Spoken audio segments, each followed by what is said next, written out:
اس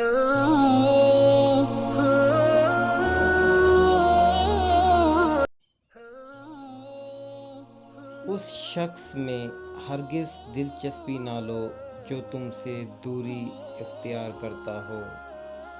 جو شخص چھوٹی مصیبتوں پر صبر نہیں کرتا، اللہ تعالیٰ اسے بڑی آزمائشوں میں مبتلا کر دیتا ہے۔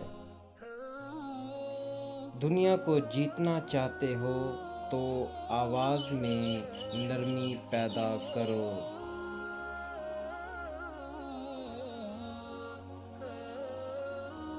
پریشانی حالات سے نہیں، خیالات سے پیدا ہوتی ہے۔